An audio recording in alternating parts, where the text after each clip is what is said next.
Hello and welcome to Game Theory. I'm your host, Sam Vecenie. Today, Bryce Simon is in the building. Bryce and I are going to break down the DeMar DeRozan signing with the Kings, what we think of Sacramento moving forward.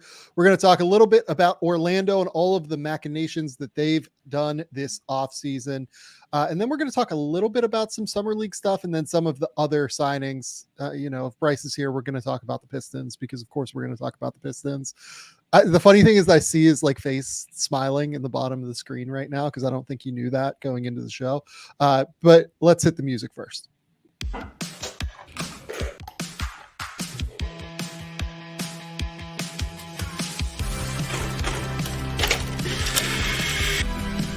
They do have a timeout. Decide not to use it. Way downtown. Bang! Bang! What's this going to be? Wow! Are you kidding me? Hello and welcome to the Game Theory Podcast. I'm your host, Sam Vecenie. But if you watch the tape, what you will see completely orchestrated this game. Bryce, what's going on, buddy? What's up, Sam? That wasn't a happy smile. That was I've already talked about the Pistons for an hour today on my own podcast. I don't need to do it for any more amount of time. Especially when I have the bear waiting for me, man. Me and the wife started that last night. I was stressed out the entire time. We were 15 minutes into the first episode and I'm just like, man, if this gets worse, I'm gonna have a heart attack. They're going to have to put the heart pressure thing up, make sure I'm healthy and able to watch this. Cause it's intense all the way through. I love it. Yeah, it's amazing. Wait until you get to the third season. The third season is just weird and kind of wonderful, but mostly weird. I appreciate it immensely. It feels like Christopher Storer is just messing with the structure of what TV can be kind of in a weird way. I'm intrigued to see where it goes in season 4, but we're not here to talk about the Bear. We're here to talk about the Sacramento Kings because the Sacramento Kings swung one of the bigger, more complicated deals of the summer, I would say. DeMar DeRozan is signing with the Sacramento Kings and being traded there. Signing with the Bulls and being traded to the Sacramento Kings, I guess, more properly phrased. It is a 3-year, $74 million deal, according to Adrian Wojnarowski. The first 2 years are guaranteed for $59 million. The third year has a partial guarantee that, as far as I know, we don't have access to at this stage. Harrison Barnes is being traded to San Antonio within this 3-team deal. The Kings are also sending a 2031 pick swap to the San Antonio Spurs. Those Spurs, man, whenever they're at the top of the West, they're going to be pick swapping with the Timberwolves 1 year and the Kings the next year. I don't know, it may be 2 years apart there, but this has been a masterclass in future asset acquisition by the San Antonio Spurs. And then the Chicago Bulls, for their trouble, they're going to get Chris Duarte and 2 second-round picks. I mean, this is a cool signing. I want to be clear about that. I think DeMar is a really fascinating player. As I think a lot of people know that listen to the show, I've always had this real soft spot for DeMar DeRozan as a player. I think he's undeniably a Hall of Famer. And if you want to go back through the old episodes, I've explained why that is. If you want to go back, if you want me to explain now, I will explain why that is. Nobody who has scored as many points as DeMar DeRozan has in his career to this point has been left out of the Hall of Fame. He's going to be a Hall of Famer. He's going to be deserving of the Hall of Fame. He is a fantastic, fantastic player. He's going to play with De'Aaron Fox and Domantas Sabonis. Before we get to the pick swap of it all, before we get to San Antonio and Chicago of it all, purely from Sacramento's perspective, what do you think of the DeMar DeRozan fit with the Kings? Because my immediate reaction was okay, this is really interesting. Him and Sabonis are these basketball geniuses and savants, and they'll probably figure it out on offense. And then I also kind of thought about the defense, and I thought about, the fact that both those guys like to operate in similar-ish areas of the court, even though they do very different things. I'm really intrigued to hear what you think this kind of looks like, I guess. Yeah, I want to start by saying anybody who doesn't think the Kings got better just talent-wise is crazy. They got way better. I saw some people saying oh, Harrison Barnes. No, Harrison Barnes is fine. He's not DeMar. DeMar DeRozan is still really, really good. He averaged 24, 4, and 5 last year, 48% from the field. The mid-range is still there. He gets to the free throw line almost 8 times a game. And over the last 5 seasons, Sam, same thing, 24, 5, 5.5, a steal. He plays 35 minutes a night. He's played 358 games over the last 5 seasons. This is a dude that goes out, plays almost every game, 70 plus games most season, and he gets buckets. Now the playoffs is another, I want to talk to you about that because his playoff numbers definitely take a hit whenever we get to that. Beyond that, I came in with 2 questions, 3. What's the defense, or are they just leaning into the offense? What is the fit offensively, Sam? Because another thing this thing does, I think in some ways it could take the ball out of Malik Monk's hands even more, because now you got to put the ball in Fox's hands and Sabonis's hands. And now you have to put it in DeRozan's hand as well. And now Malik isn't getting to do some of the stuff we got to see him do last year. Maybe you can stagger it and he can. The third thing real quick, they need some depth at the 4-5 now as well. Like there has to be another move, whether it's using Herter or Keon Ellis or something to get some help at the 4/5, right? Because you're putting a lot on Trey Lyles and Alex Lynn off the bench if this is what you go into the season with. So yeah, let's talk about the offense first. I felt like the Kings, for a team that really get discussed as this offensive powerhouse because they play at times like a very supercharged style, right? That 2023 year, particularly, like they were unbelievable on offense, right? They were like middle of the pack on offense this year in terms of efficiency. Their half court efficiency, I think, was like right around 15th in the league.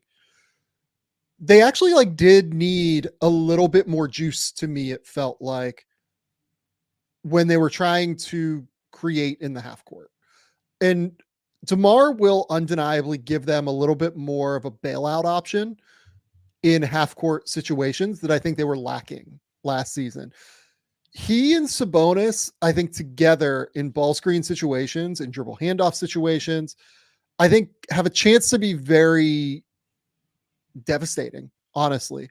The way that those two operate, the way that Sabonis is able to get guys free using his frame, using angles, using dribble handoffs, and then, sealing guys off, rolling to the rim and making sure that, he's always being that threat. I really think that has a chance to be incredibly good because DeMar only needs like that little inch of space from the mid-range, and he's going to make that shot right around 50%, between, let's call it 47 and 54%, depending on the season, right?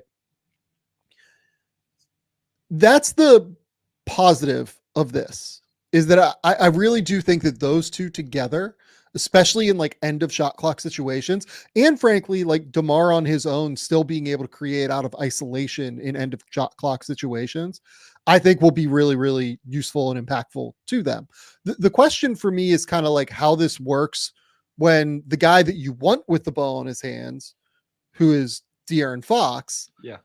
How does this work when the ball is in his hands? Now, people will point to the fact that DeMar DeRozan, has continued to improve as a catch and shoot player over the course of his career, made 37% from 3 last year in catch and shoot situations, took over 2 of them per game, which is, not particularly common for him if you look over the course of his career. I just don't know that he necessarily gets that kind of sense of gravity in the way that other guys do. If he's on the same side, if he's on the left side of the court and you're trying to get De'Aaron, coming downhill off of a dribble handoff, right? I'm really interested to see whether or not teams bring nail help or bring help from, the corner if you have DeMar in the corner, or if they basically say, hey, we're going to let De'Aaron get to the rim and we're going to cover DeMar. That doesn't sound right to me. So really DeMar is going to have to be able to make those corner threes and continue to prove that he's willing to take those corner threes, because otherwise people are going to give that help or at least stunt that help and then recover back out to DeMar, I think. And you can say that DeMar is going to be great at attacking those closeouts.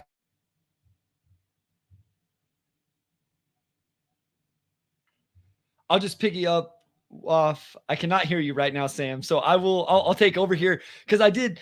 Yeah, that's where I'm at with DeMar as well in terms of, and I think it can work during the regular season and just some corner. He shot 39% from the corner last year. In 1920, he shot 40%. You can go to some seasons earlier in his career where he shot 44, 41. And, a third of his threes come from the corner, and most of his three-pointers are assisted. He's not taking a lot off the bounce. So if there is one three-point attempt that maybe he can get, like, if he was going to take more volume, I feel like we would have already seen it at this point in his career. So I'm not banking all of a sudden he goes and he's taking 4 catch and shoot threes a game. It just has to be enough. I think in the regular season, he can attack the closeout, take the mid-range jumper. The defenses aren't going to play it quite as strategically. I'm a little bit more worried, like when we get to the playoffs where we have seen his numbers drop and his efficiency drop in his playoff career. 7 different seasons, 63 games, 42-21 shooting splits, 50% true shooting. That's when it can really bog things down in the half court and specifically for De'Aaron Fox. Yeah, bumped my wire on my microphone as we were talking. I talk with my hands, guys. You guys see it if you're watching on YouTube. So I agree with all that. The question is the playoffs, right? DeMar has never really been like a third option in the playoffs. So maybe you can hope that kind of helps his efficiency in general. You went out again. If you're not watching on YouTube, Sam is consistently, you do this all the time though. You must have a little bit of a different setup. I wonder why you keep catching it. Yeah. We'll see how this goes. How do I sound? Am I back? No, you're back. You're good. Okay. Our arms are getting crossed now. Yeah. To me, it's all about the playoffs and it's all about the defense. The defense is interesting. Harrison Barnes was quite bad on defense last year. Like, thing that is real. I don't know that the drop off is going to be like significant. I do think that Harrison brings like a different skill set than DeMar does defensively. Like, Harrison, for as slow as he was last year, does at least give you like a different body to throw at like bigger body players. Right now, as the roster stands, that's going to be Keegan Murray's responsibility, like, entirely now. Now having Keegan Murray as well, like, how does DeMar DeRozan impact Keegan is like a real question to me, because I thought Keegan continued to show like very real strides last year over the course of his season. He had obviously the fantastic rookie season, and then he averages 15 points per game last year. And now you're implementing a player that is going to take even more on-ball offensive reps, and you're going to include that, I think, kind of at the expense of Keegan in comparison to Harrison Barnes. Right? Like that's when you're comparing DeMar to Harrison Barnes, like that's so many more like on-ball reps for those guys. Yeah, I mean, I'm sure I could hear Kings fans screaming at me when I was talking about DeMar's on-ball reps and taking away from Malik Monk, and they're going, "What about Keegan Murray? Keegan Murray is way more important than Malik Monk," and there's none left for Keegan, really. I mean, when you think how much of the offense runs through Domas, whenever how much of it runs through De'Aaron, Malik, DeMar, like, even if you stagger guys, what's left there? Now, maybe Keegan takes a step back offensive usage wise, and then he's going to have to be great defensively. Like, he's taking every primary defensive matchup and has to be awesome with it. And I know he was doing some of that last year. I was a little bit worried about the rebounding also, but I looked at the numbers. DeMar's actually been a better defensive rebounder than Harris in the last 3 years, even. So it's really just about a little bit more size for some defensive matchups. If they do go with, I mean, what do we think the starting lineup is? It Herter at the 2 and then DeMar at the 3, Keegan at the 4? Do they? We'll talk about that kind of at the end here, because I would imagine that they're going to do something like I don't think they're done. I agree. My response there. I don't think they're done. If you made me bet right now, I might say that like based on how the roster sits right now, especially because Devin Carter is having shoulder surgery, right? Like that's a whole thing as well. I think it might be De'Aaron Fox, Keon Ellis, DeMar DeRozan, Keegan Murray, Domantas Sabonis, and then Malik comes off the bench. But we'll talk about that in a minute here, because I want to talk about like what else I think they could potentially have in the works here as they continue to, fill out the rest of this roster.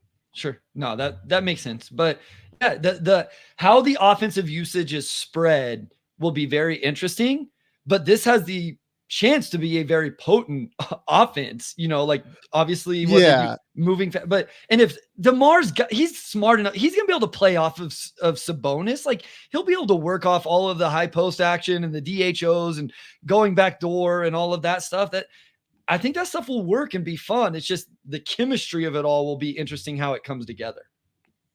So here's the kind of last thing I want to bring up with DeMar. And I say this as somebody who loves DeMar DeRozan, loves watching him play. Last year, the Bulls were slightly worse with DeMar DeRozan on the court than they were with him off the court. Minus 1.9 with him on the court versus minus 1 with him off the court. If you go back to 2023 with DeMar on the court, the Bulls were pulling up the numbers from play-by-play stats as we talk. Only plus 1.3 with him on the court, plus 1.9 with him off the court. If you include kind of Zach LaVine's numbers there, they were actually a negative 0.33 with DeMar and Zach on the court.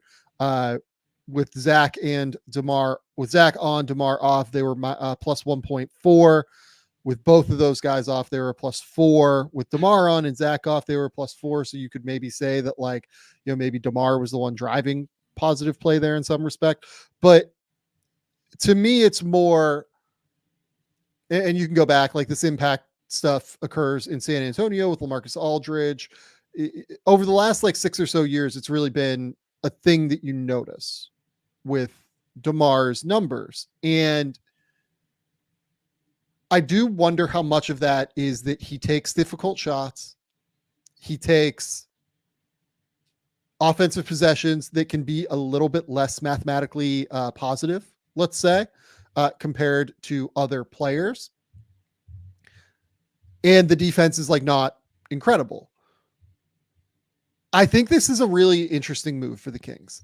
I'm really intrigued by how it could help them. I will be tracking those on-off numbers pretty religiously to kind of see if this impact continues to be the case. Is it a thing where maybe DeMar works a little bit better, with Malik Monk in bench units without De'Aaron Fox? Maybe you play, you continue to pull De'Aaron right around the 5 or 6 minute mark of the first quarter, and then you keep DeMar in for the first full quarter of the game, right? And then you bring Malik in and you let DeMar and Malik kind of run the show for a minute. And then you take those guys out and then you let De'Aaron and Keegan kind of run the show with Demonis again for trying to figure out the way that the Kings work out their rotations, I think is something that I'm at least intrigued with tracking throughout this process, because to me that is the most important thing. The final important thing here is with the Kings. What do they do next? Kevin Huerter, it doesn't really fit. Let's just say it on this roster now. They have so many dudes that they are, or should be at least, committed to. They have De'Aaron Fox. They have Malik Monk. They just drafted Devin Carter, right? They also just signed DeMar DeRozan in the sign-in trade. On top of that, Keon Ellis is an important player for them because of the defense. They really just need a good perimeter defender. And as much as I love Kevin Huerter's game, he's not that. I kind of think Kevin Huerter is the odd man out here still, even though he is a starter quality 2-man. I think that they should be looking to move him for somebody with a little bit more size, almost in, just a better version of the Harrison Barnes mold. I've seen some people bring up Cam Johnson. I've seen some people bring up Kyle Kuzma. I would want somebody a little bit more physical than that, I think. Honestly, the name I thought of, I kind of like the idea of transitioning to the Pistons briefly here. Listen, it immediately came to my head as well, Sam. That's kind of it. That's the kind of player that I think the Pistons or the Kings should be looking at, a little bit more of a physical player who I think can rebound well, who can be like a backup 5 that can maybe play with Trey Lyles or whatever, like figure all that out. And if you played the Wolves and you really needed to, you could play him and moonlight him at the 4 and not be completely dead because there's so many other good passers and movers around him. Like we've seen the Stu at the 4 thing. It's not his natural position. It's not where he should be playing majority, but in a situation where you're playing a 2 big team, or you play the Cavs during the regulars, whatever, he can do that with Sabonis and help out on the boards a little bit and take some of the matchups, take some of the pounding and all of that. I think he makes sense on the roster. I don't hate that at all. Yeah, no, like that's the name that I immediately thought of as someone that like could track with this group particularly and would like help them. Also, Herter is a player that I just think is better than some of the guys that they signed this off. Like he's like, to me, like I'd rather Kevin Herter than Tobias Harris, but we'll talk about the King. We have some Pistons talk later in the show. Can I ask a question about this? So, you brought up Kyle Kuzma.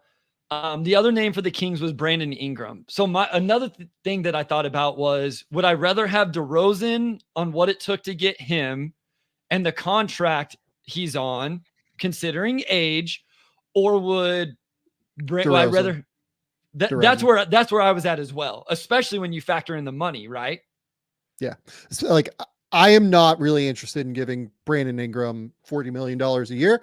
I think that DeMar for the next 2 years is probably going to be damn near as good, if not, I would imagine there are some advanced stats that like DeMar are a little bit better than Brandon, honestly. Like I can kind of look at that. If you look at EPM, Brandon Ingram was worth 7.3 wins last season. DeMar was worth 9 last season. Part of that is games played. DeMar consistently performs well within the EPM model. Was it 11.6 wins the year before, 10.6 wins, last season, right? So yeah, the age is the only thing. Like the age with DeMar has to be at least he's going to turn 35 a month from today.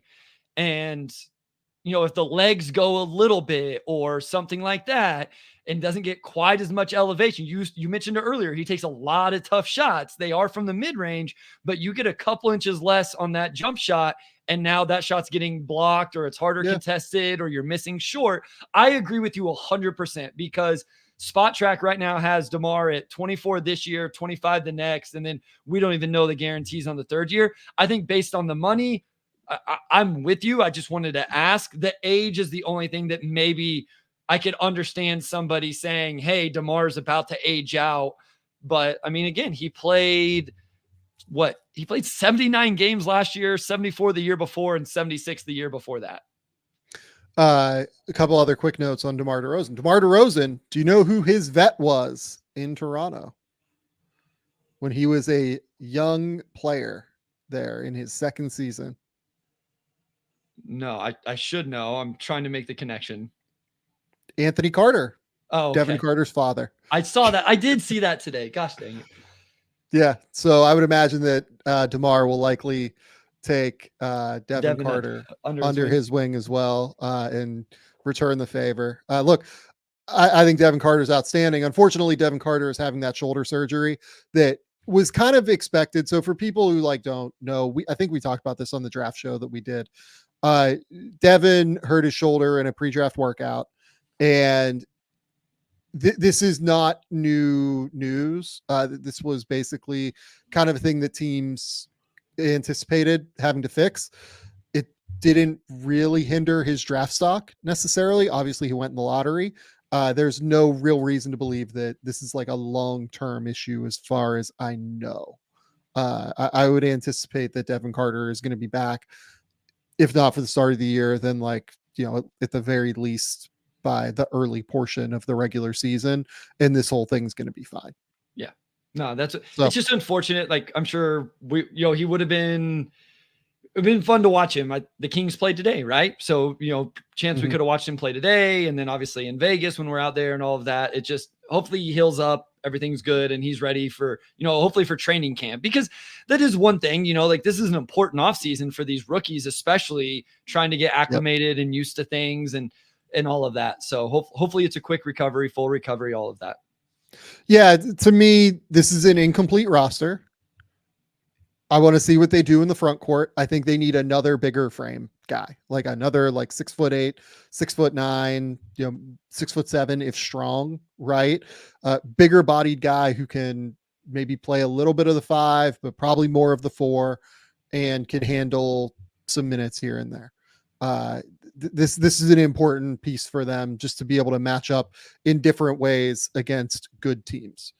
So we'll see what they do. I would imagine that Herter is probably the name that makes the most sense to move there at the very least. Yep, I agree. The other pieces of this deal: Harrison Barnes goes to San Antonio, and they're going to get a 2031 pick swap from the Kings. I think it's a little bit wild for the Kings to give up a pick swap here. I'm not going to lie to you. I think it's a little bit crazy to do that. I get that they wanted DeMar, and DeMar is a very useful, valuable player.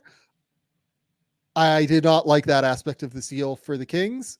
Just basically to be like the third team here, like San Antonio gets this pick swap. Also, like, if you're the Bulls, what are you doing? Like, that was my thought. It was more than the Kings not giving up. How do the Bulls let the Spurs be the one that gets the best draft asset in the trade?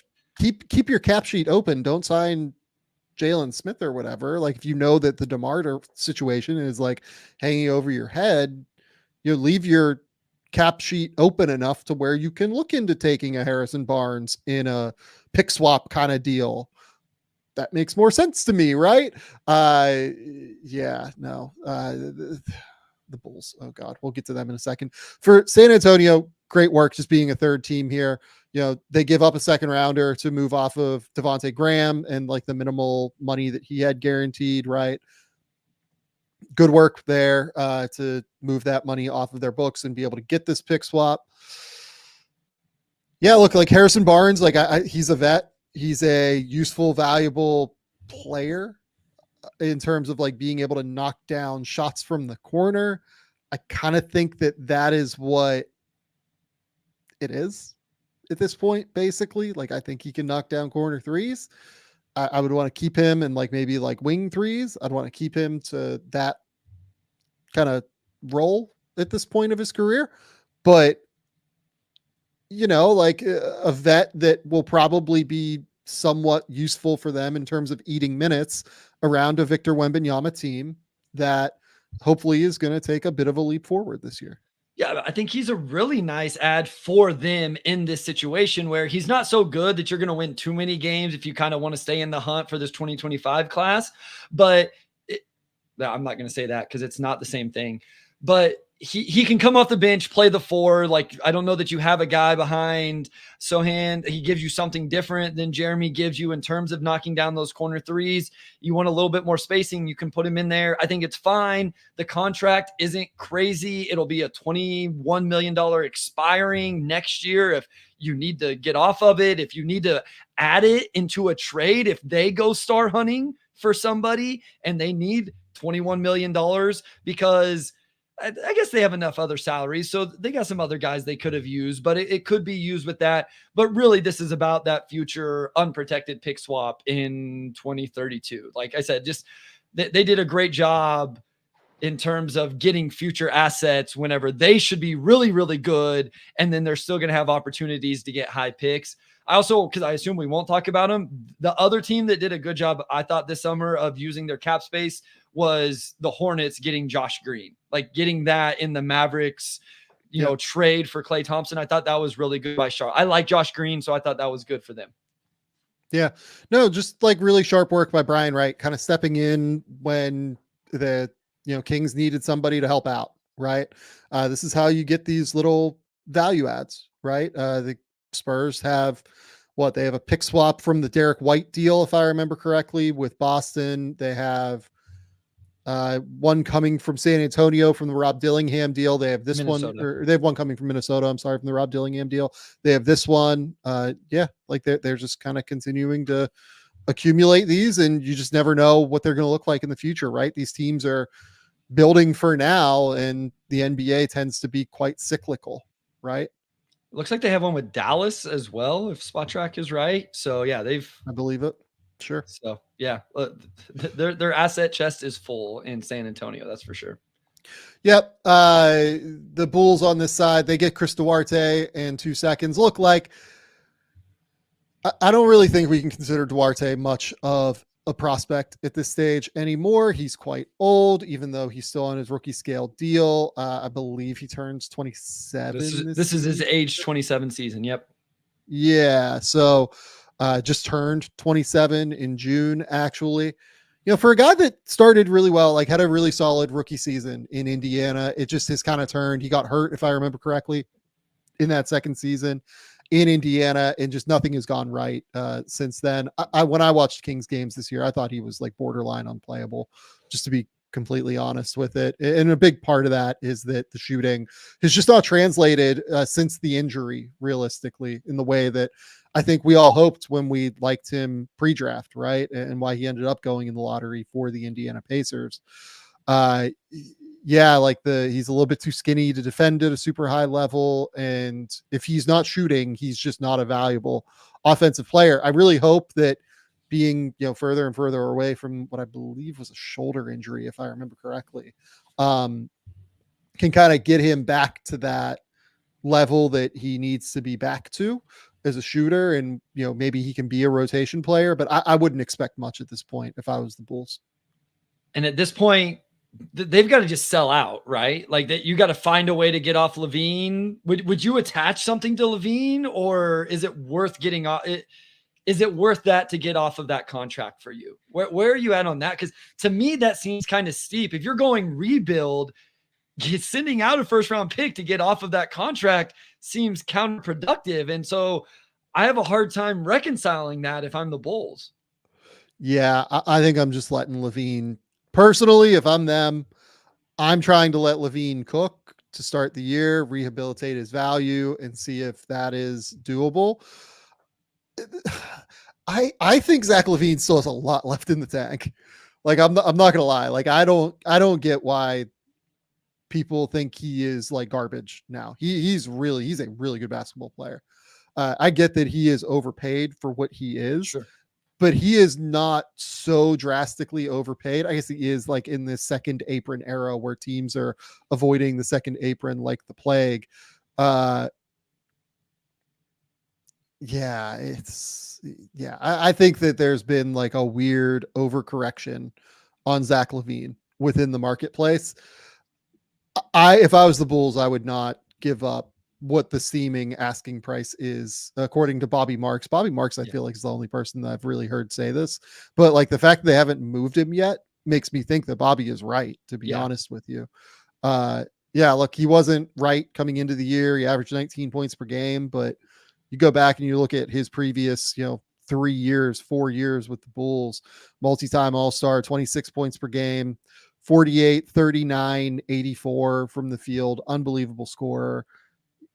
Yeah, like LaVine can go. It's just that you don't love him being on, he's going to be making 43 million next year, 46 million in 2025, 26, and then his player option for 49 million. I think as we get through next season, if he bounces back, that deal, as the salary cap rises and rises, is probably not going to be seen as prohibitive. He just needs to bounce back. Yeah, I think is the key. Like, I think teams need to remember that he is good more than anything. Yeah, and what's going to be hard is then trying to get playing time for all of your other guys that you want to play in that backcourt while trying to rehabilitate that value for him. So, yeah, you need a healthy training camp. You need him come in to start the season, play really, really well. And then I'm just like looking at this roster, and the three guys of LaVine, obviously Lonzo, and then Vooch. I'm like, those guys just don't make sense along with everybody else that's here. It just seems like it. Well, like, yeah, the Vooch thing, like that's honestly, like, I'm more worried about Vooch bouncing back than I am about LaVine. If I'm the Bulls, like I thought Vooch was among the worst defensive players in the league this year. He's older than I realized too. This is his age 34 season. I did not realize he was already there. So yeah. And like Vooch is so bad on defense that like he really hinders what you're trying to do on that end. Realistically, they were quite good the year before with Pat Williams and Caruso, like really kind of lifting that unit in a real way. This year they were just like god awful, and like a big reason why was him. I felt like he was really, really rough. Their roster is presently constructed, I think, is going to be the worst defense in the league. They have seriously though, like Kobe White, Zach LaVine, Josh Giddey, Vooch, like it's going to be a rough show, I think. Yep, for sure.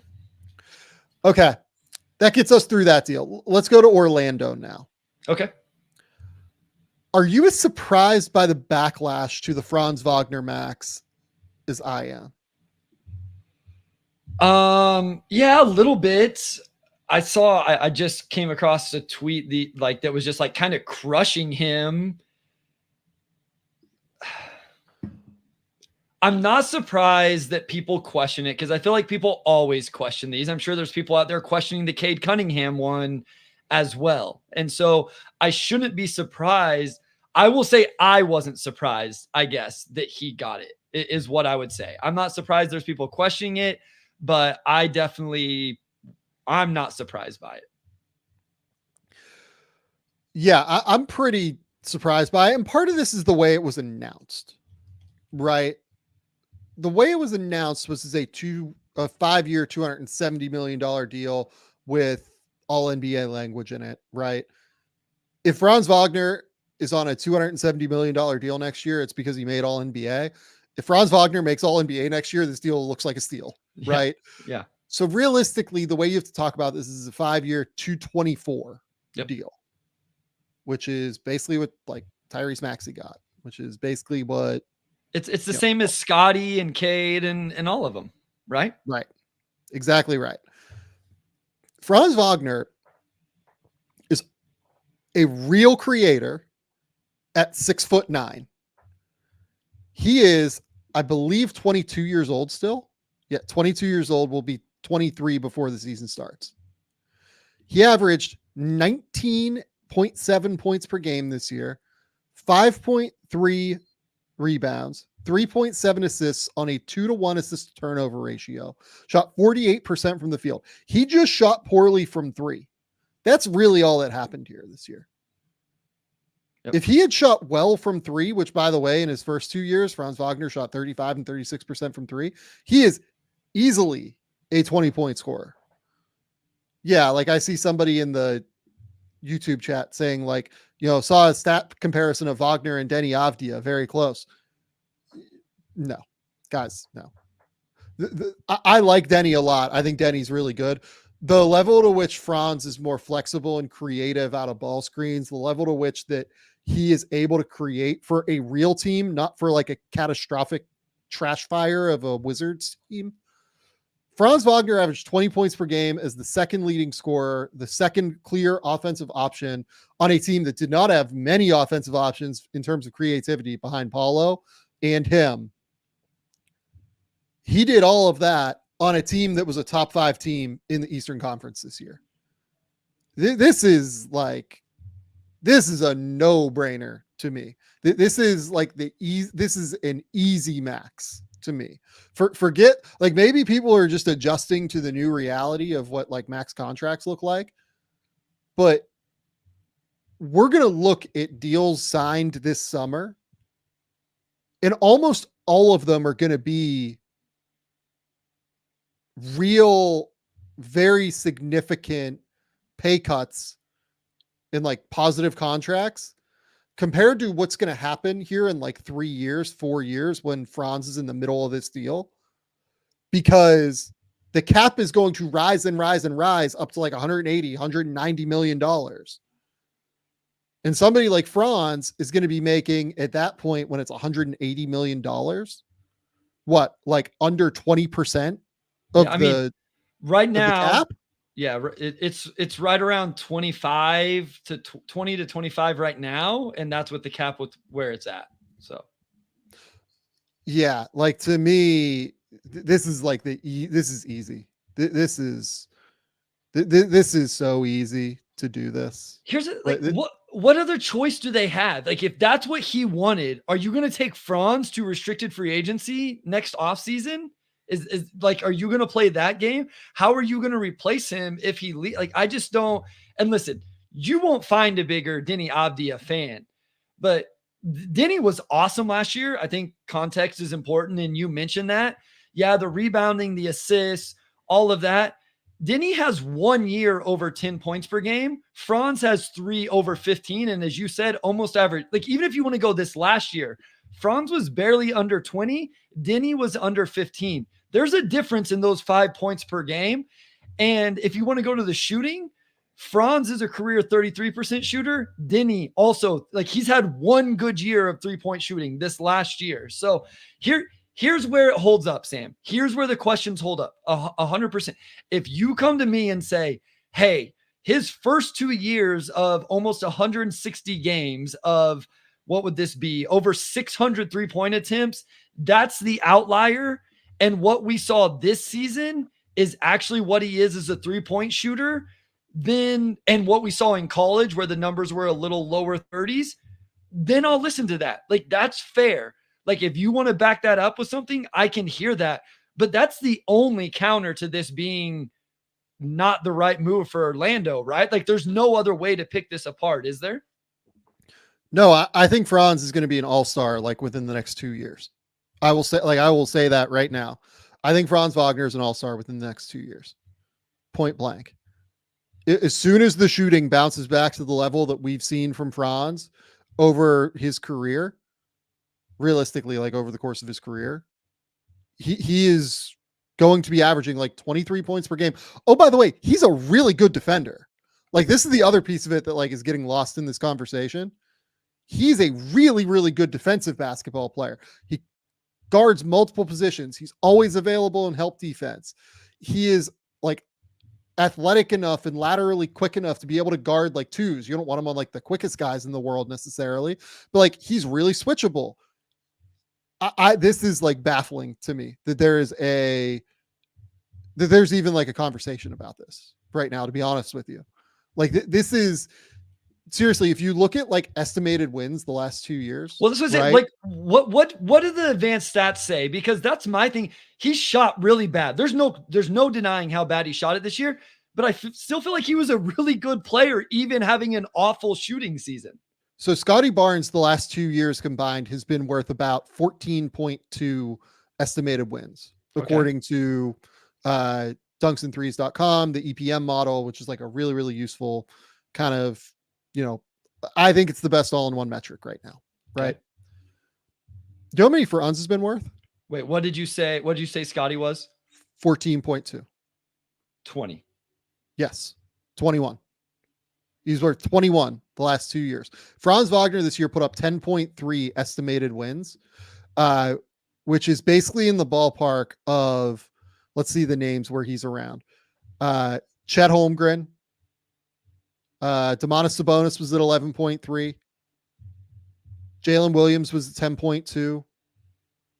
Victor Wembanyama, same, 72 games played for Franz Wagner, 71 for Victor, 10.2. Jaylen Brown this year played 70 games. He was at 9.4. Siakam played 80 games. He was at 9.2. And this is a 25% max. This is not a 30% max.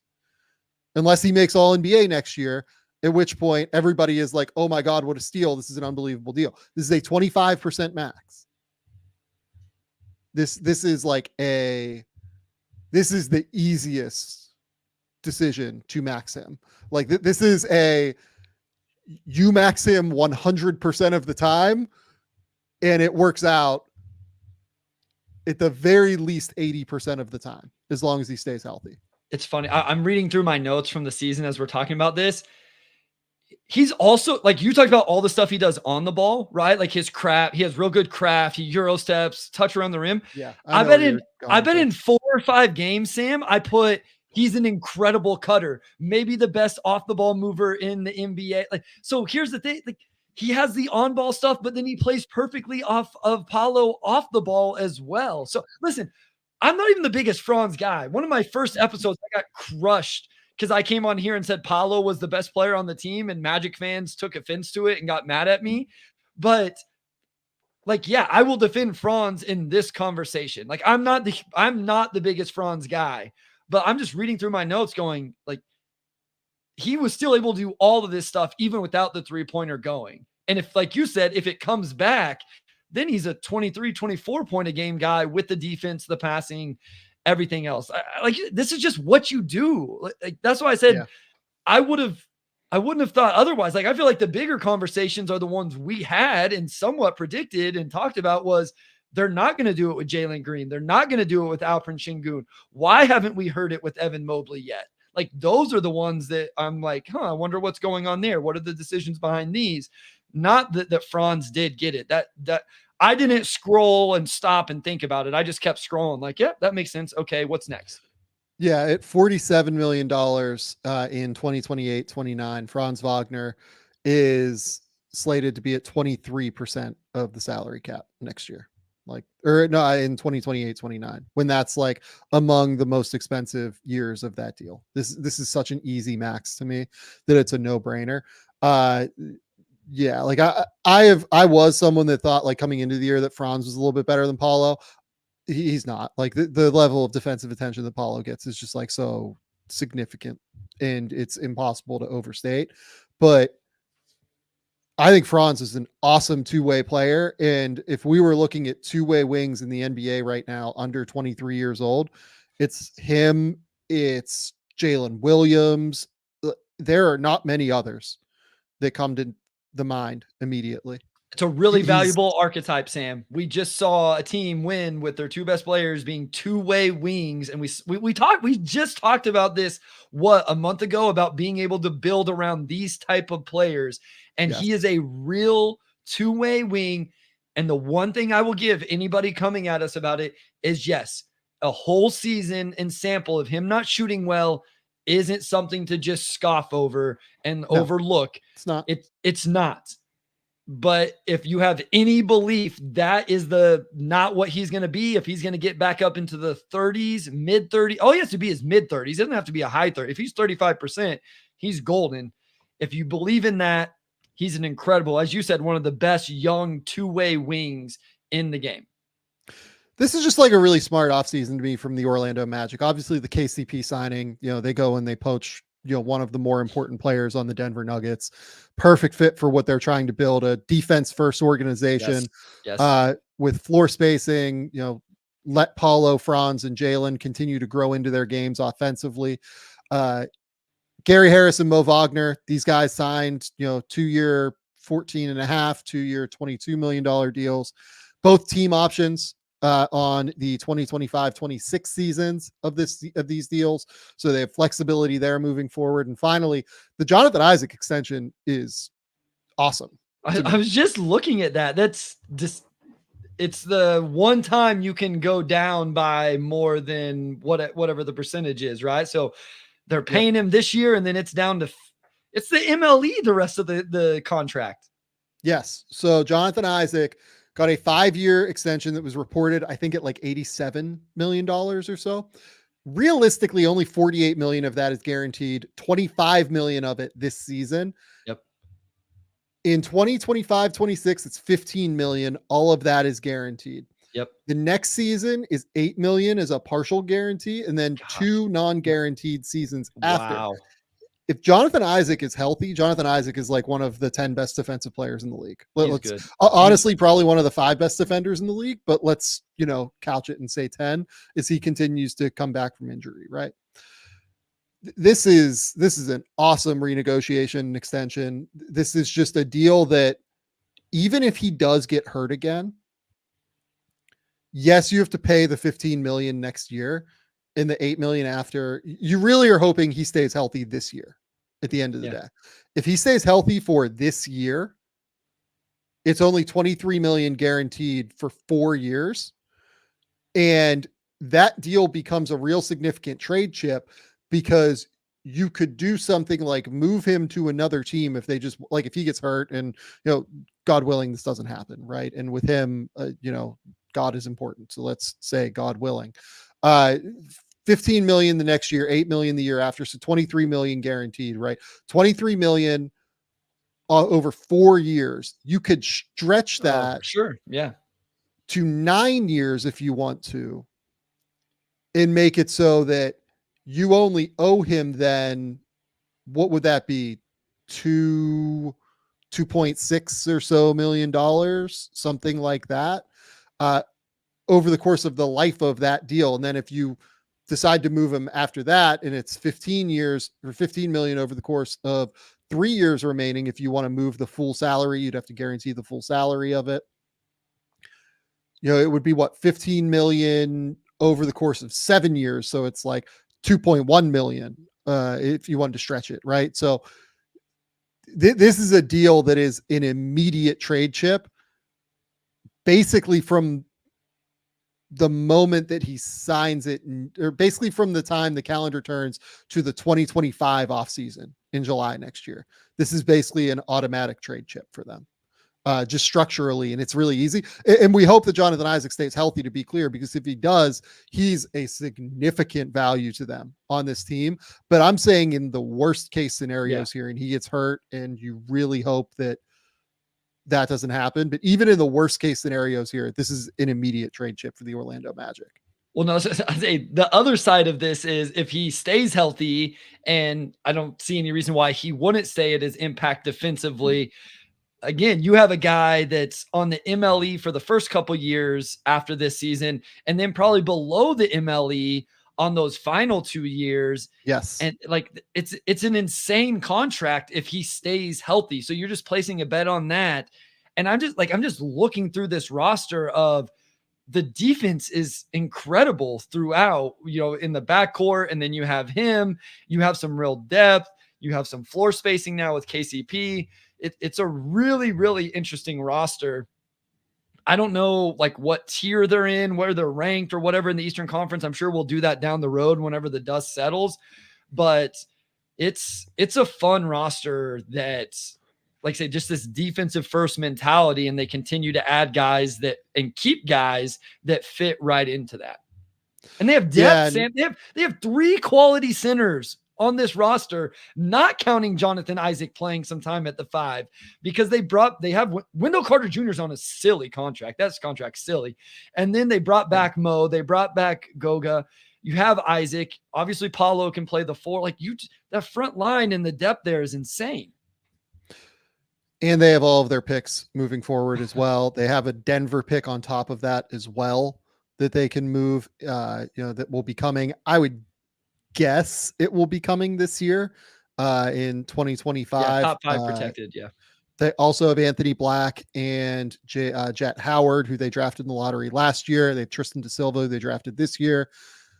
I mean, this is a loaded team. And this is the team, along with the Houston Rockets, to me, that is set up most well for a star trade if they really wanted to, right? Like if they wanted to go all in and do this thing, and I don't know that they will, right? But if they want to go all in and do this thing, they can really do that now. Yeah. And they're, based on how this roster looks right now, projecting improvement from Franz, improvement from Paulo. I think this is the top 4 team in the East next year. I'm just going to say that up front. I think this is the top 4 team in the East. So that's where I was I think they're a tier below the 3 that I think most people would say is the top 3. Boston, New York, and Philly. Who's your third? Okay. I It's either Milwaukee or Philly to me, but I would venture that one of Milwaukee or Philly, just given the age of that team and depth things, those teams, depth questions, everything like that. I would bet that Orlando finishes ahead of one of those 2 teams, just given the depth and the health and everything. I think that's fair. And then you have Cleveland, Indiana, kind of in the next, in that next group. Miami, I think, will be in that tier next year as well. Yeah, sure. Yeah. No, that's, I think that tracks for me. I think you and I maybe we could have a conversation. Is it Milwaukee at 3, Philly at 3, whatever. I think it's this, like you said, it's the same idea there. And not that we want to turn this. I also am interested to see what the Knicks do at the center position, because they still I think that's important for them to really compete at the highest level that they're trying to compete at, but that's a conversation for another day. But yeah, this Orlando team, really exciting. Like you said, and what about, Here's what I would want to do I want to see what Jalen Suggs can be. Is he quote unquote just a 3-and-D guy, Sam, that can't really do a ton on the ball? You don't necessarily need him to. He's just going to hit, catch, and shoot threes, be a great, all NBA level defender. Or does he take another step with some sort of progression? Does Anthony Black find a jumper? Does Tristan da Silva, is he better than even what people, whatever?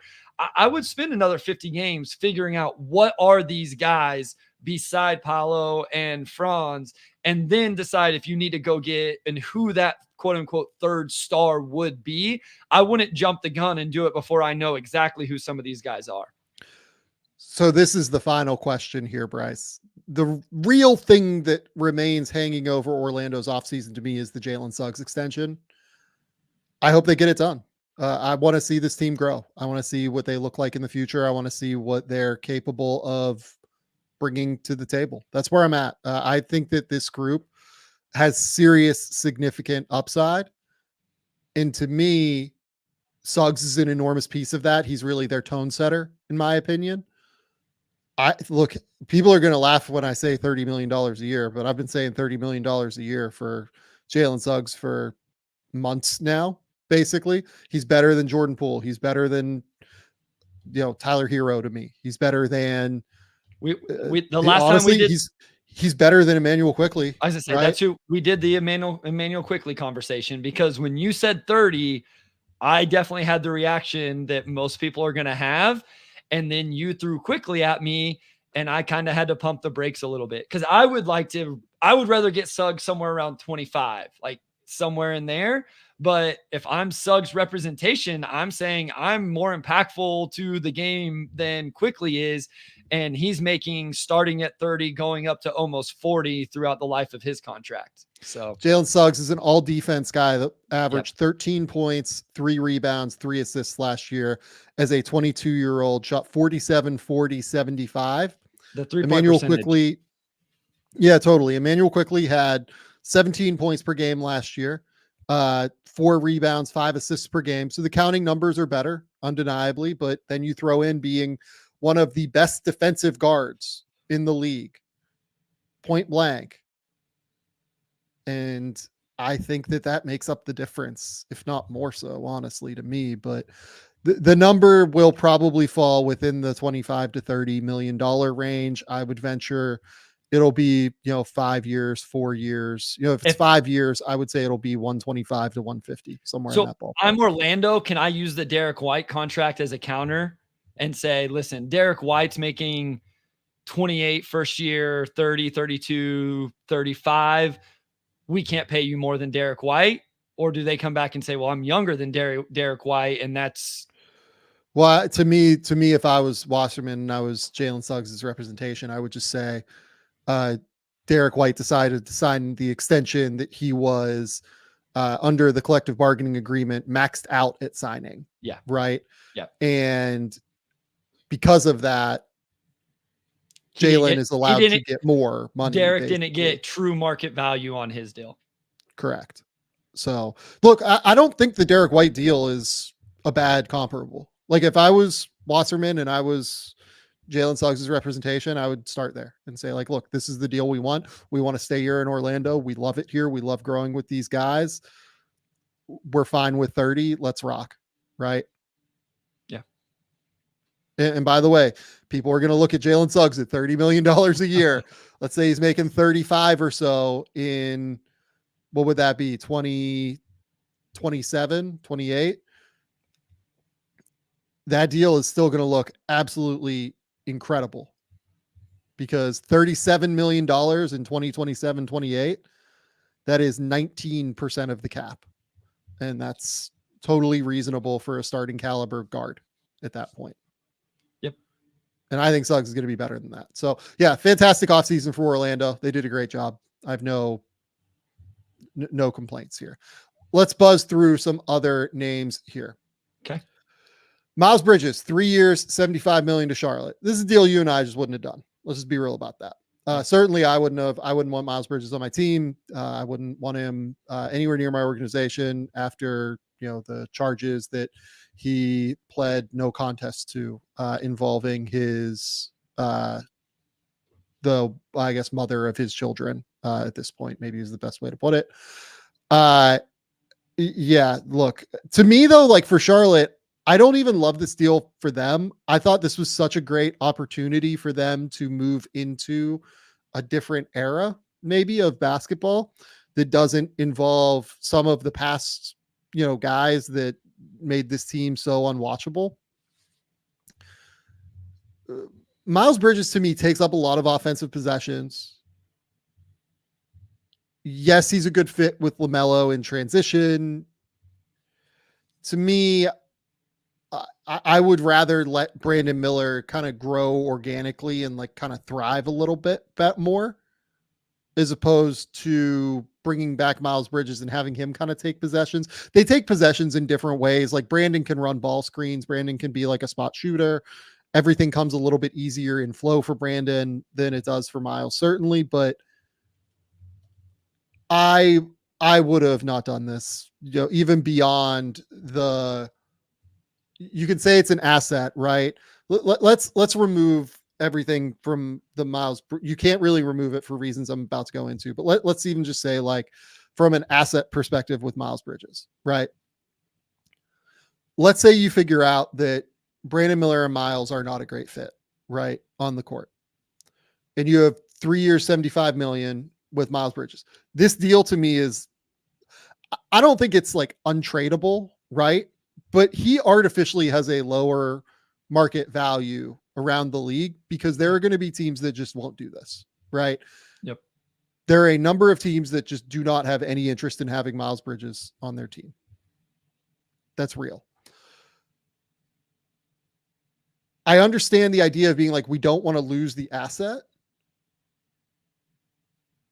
but I don't know that Miles Bridges on this contract is an actual asset, I guess, is my point at the end of the day. And I hate everything about this deal. Like, this deal makes me feel gross. It to me is like not a positive shift for the organization. I just don't really have a whole lot of interest in it. Yeah, I don't have a lot either. Like, the one thing I'll say, you have Grant Williams on the roster. He could hold it down at the 4. In the meantime, I realize it did not go well in Dallas, but he's still 38% 3-point shooter. He can at least space the floor, grab some rebounds. And then you have Salon waiting in the wings now. You took him number 6 for a reason. It wasn't to play him this year a whole bunch of minutes, right? Like, sure. we both would agree with that. But he's a guy that you want to get minutes for, and you want to put him, like, if you're going to take him number 6 overall, he better be in your future plans. And I think Salon is a 4, like that's his natural position. And so you let Grant Williams hold it down for a year, Salon play the backup minutes, and then he moves into the starting lineup 12 months from now. Like, there's a natural progression here that could have happened as well if we just look at it from that perspective. I agree. That would have made more sense to me personally. The other thing with Miles Bridges is, like, people will look at 21 points per game, 7 rebounds, 3 assists. And it's just like, well, it takes him 18 shots to get there to 21 points. He takes a ton of offensive possessions. This isn't for me. With an organization that is rebuilding and is trying to, in my opinion, what they should be doing is building a roster around Brandon Miller. LaMelo Ball is a great player. He can be a part of that. But LaMelo, unfortunately, has dealt with a significant number of injuries. If he's healthy, he's certainly a piece of it, right? But I would want to know more about where his health is and everything, right? Brandon Miller is the guy for them. They nailed that draft pick last year. Sure. I didn't love it at the time. I was incredibly wrong. Yeah. Brandon Miller is a fucking dude. That's the guy that you build around, and everything else on the roster should be in service of that. To me, Miles Bridges is more in service of LaMelo because of their synergy in transition and everything like that. Yeah. So no, that's where I'm at. This would not have been a deal that I would have done, both on moral and, frankly, basketball grounds. Okay. Dario Saric goes to the Denver Nuggets. I don't love this. Can I just like kind of say that? Like, Okay. I don't think that this makes a ton of sense. Okay. People got real excited about Dario, I think at the start of the year last year, and then didn't see how he kind of finished the year. I didn't really think he was a positive player, and I thought he was more of a minimum guy, and they're giving him the full taxpayer. That was the part that was like, I don't know who else is going to be available for the full taxpayer MLE, but you just moved up. Vlatko, I'm not going to say his last name right. Is it Konchar? Konchar is coming back off his injury. Does he interest you at all? Like, because my point here is now you have Konchar, you have Saric, you have Holmes. Okay, that's cool. Who do you have to play in the backcourt off the bench? And could this full level MLE, full mid-level taxpayer MLE been used for somebody in that role? I think that Deron Holmes is probably going to be just as good as Dario Saric is next year. Just kind of point blank. I wonder if somebody like Buddy Hield, I know Buddy, we'll talk about Buddy here in a second. He just got the weird deal that he got with Denver or with Golden State. I'm sorry. If you would have given Buddy Hield your full taxpayer and said, we'll give you a player option on the second year. So then he can come back and get paid. If I'm Buddy, I'm jumping at that compared to the deal that he signed. Right. That makes way more sense. It's a real conversation with Buddy, right? Like, do you take the 1 year short-term deal, go to a spot that you're going to, because he would have been super valuable in Denver. I mean, I know there's defensive concerns with Buddy, but right now Denver has spacing concerns, especially if they do this Russell Westbrook thing.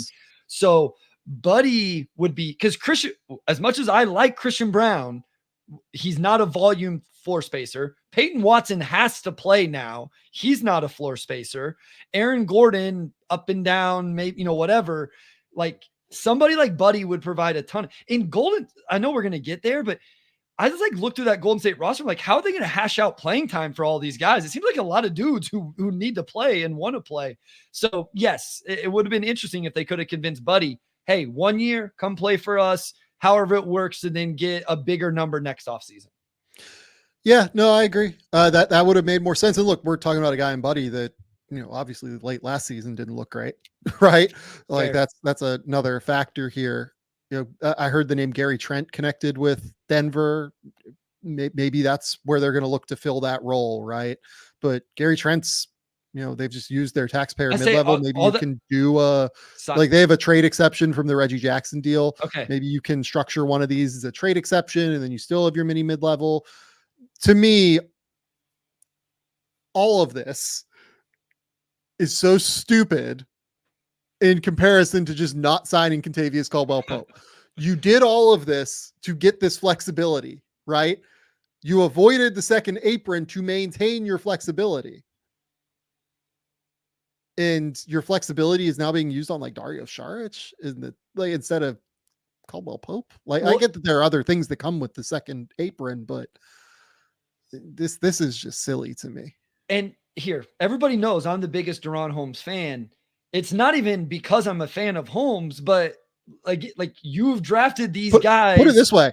I'm not an enormous Deron Holmes fan, and I still think he's probably going to be just as good as Dario Saric next year. And so, but that's my thing is like you traded up in the draft, you saw something you liked in him. Why then go use this flexibility on a position where you moved up in the, I don't know, like it was confusing to me. And then the Konchar stuff came out right after. And I'm like, do they have any guards? Like, are there any guards on this roster that are going to be able to play? Because they have a bunch of bigs. Because we didn't even talk. Like, I know he wasn't good. We haven't mentioned Zeke Naji.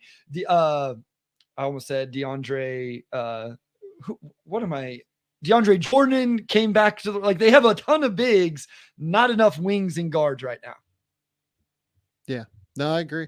I'm really interested to see what the rest of the Denver offseason looks like, because I have not enjoyed it to this point. The Holmes thing was a good pick for them. Like, I'm all for that. But that's really the move to me that made sense. Okay. Let's talk about Buddy now, because we just mentioned him. Buddy Hield has this very strangely structured deal. It's basically like a 4-year, $36 million deal, I believe, where it's 2 years, 18 million guaranteed for the first 2 seasons. He has 3 million guaranteed in year 3. So he has 21 million guaranteed within this deal. Yep. That is a partial guarantee season. The 4th year is basically like the Josh Hart style mutual option where he has a player option and it's non-guaranteed. So you kind of make an assessment, as the 2 teams, as the player and the organization, where you decide, do we, want to continue this relationship long term, depending on if he's in Golden State or elsewhere by the end of this deal. If Denver wasn't willing to do the taxpayer mid-level for Buddy, and my impression is that wasn't reality for what it's worth.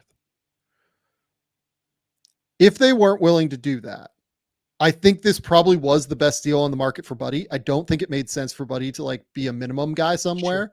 Yeah. Go get your money. It's a great stylistic fit. I mean, he's going to just bury threes in that scheme. They're going to run him off of all sorts of crazy actions. He's going to rehabilitate his value. It's just the unfortunate thing is that he's locked in for 3 years on this deal if it goes well.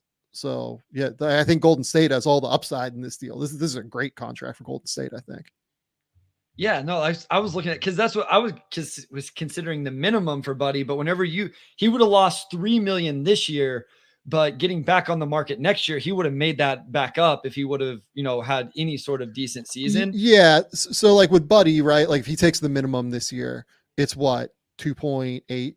It would have been 6. I was talking about if he took the Nugget, if he would have got if the Nuggets thing would have been, if the Nuggets thing, because Saric is on the books for like 5.1 or something. So it was roughly 3 million he would have given up to go to Denver, play on that contract, and then get, again, a chance, the player option, all of that. So I would not have done it if it was the minimum, because now you're trying to make up 6 or so million, and that's just a little bit more at the end of his earning power. How do you hash out this roster? Because, I mean, 1, 2, 3, 4, 5, 6, 7, 8, 9, like there's like 11, 12 dudes who I think they're going to play. Like that's great depth. I love it. But how does it hash out? And especially at that position, Sam, with DeAnthony Melton, Buddy Hield, Moses Moody, Brandon Podziemski, can't play all of these guys. So I think it's going to be interesting how that plays out in Golden State. Yeah, look, removing the Lowry Markkanen of it all, right? Sure. Could be a landing spot for Lowry, could Absolutely. Not be. We'll see. They do line up as a consolidation trade situation, right? I sneaky think they're better than they were last year. Honestly, I do. I think they look better than having Clay, having DeAnthony Melton, Kyle Anderson, and Buddy Hield to me is a better option than Klay Thompson in a single. And I'm somebody that really puts an intense amount of value in having all of the skills in a single player, right? But I think having more roster flexibility and versatility and going to get 3 guys in Melton, Anderson, and Hield that all really fit well in some way stylistically within that system. To me, this is a great situation. This is a great situation for them to be able to take a little bit of an unexpected jump up the standings comparatively to what we've seen the last couple of years. I don't know what their win total over under is. I would bet that Vegas is probably discounting them a little bit without Clay. I would venture that they might be a bit of an underrated asset now if you're looking at it from that perspective, because I actually think that the roster looks better right now than what it did coming into the offseason. It's definitely deeper. And I think the X factor here is a healthy DeAnthony Melton, right? Because if DeAnthony Melton is healthy, that's a guy that can take some of those defensive matchups for you on the perimeter that Clay, quite honestly, just no longer could, right? He's just not that guy anymore. And it's not his fault. People talk about it all the time, back-to-back insane injuries with the Achilles and the knee. And then he's aged and all of that. If Melton is healthy and he's able to do that, that's really good value, along with Buddy spacing the floor. And then Kyle Anderson should just fit like a glove within this offense. Can you imagine just the way he reads the floor and the things he does? That would be, he should be perfect. and fits really well as like a pseudo point guard that can bring the ball up the court with Steph, and you can move Steph off the ball and run him off of all the crazy actions that you want to run Steph off of, right? You can play him and Draymond together, and like you have two options that can do that, right?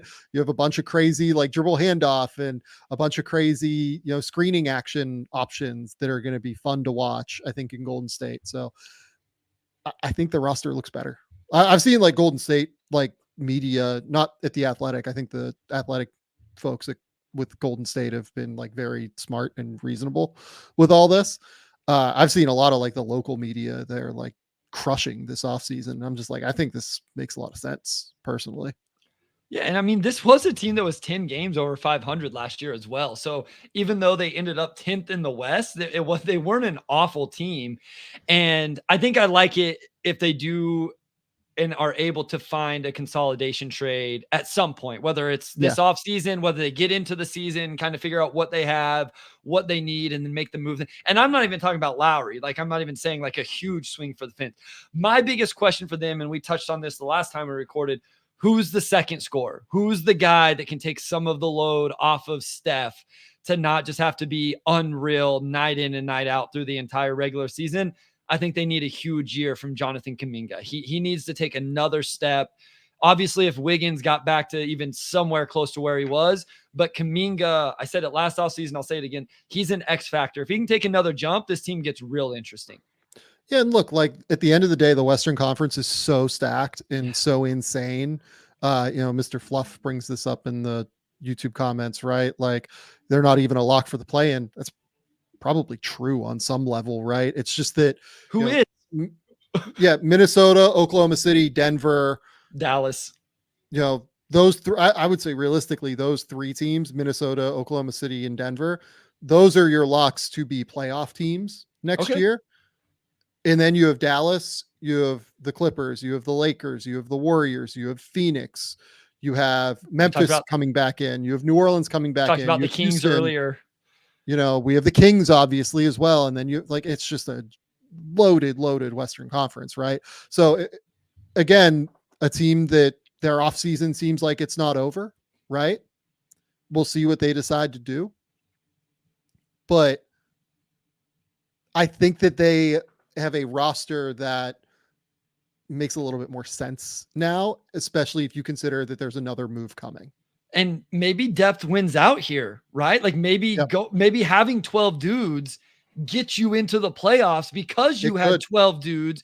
And when James Harden misses 15 games, or when Michael Porter Jr. misses 12 games for the Nuggets, or whoever, they don't have the guys to make up for it, where, the Anthony Melton misses 12. Well, now we'll play Buddy Hield and Pods, an extra 15 minutes, but you know what I mean? Like they can make up those minutes.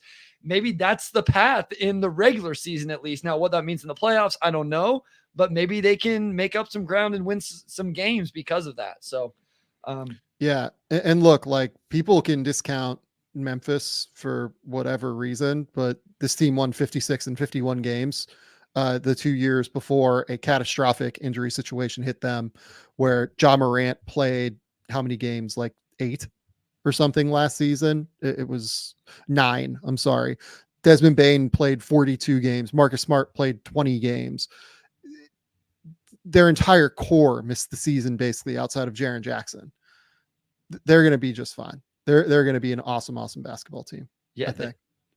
That's interesting. Yeah. I mean, between Ja, Bane, Jaren Jackson, you move Zach Edey in there. Even if he plays 20 minutes a night, you have Brandon Clark coming back, Marcus Smart, and then who knows what you get from the wings. Like that's the X factor for them, in my opinion, is what is Vince Williams? What can Gigi Jackson do in a winning situation where you're trying to win games night in, night out? Can any of the others, can Zaire or Jake LaRavia or somebody take a step forward? Interesting to discount them in at least the conversation. I mean, the only teams not in the conversation are Portland, Utah. I would say Utah is not in the conversation. Yeah. And then, I mean, San Antonio, like, do we really want to honestly discount Wemby right now? Honestly, I think I would, just because the West is so crazy. Yeah. But those are the three teams, right? Those are the three. Those seem like the three teams. But if Wemby becomes one of the 10 best players in the world or 5 best players in the world, which we can't discount realistically already, like that's where we're at with Wemby. So yeah. I was listening to Windhurst the other day, and he made a comment. He's like, I have a never say never rule with Wemby at this point, where if somebody wants to be like, he's going to average 40 points, 20 rebounds, and 7 blocks.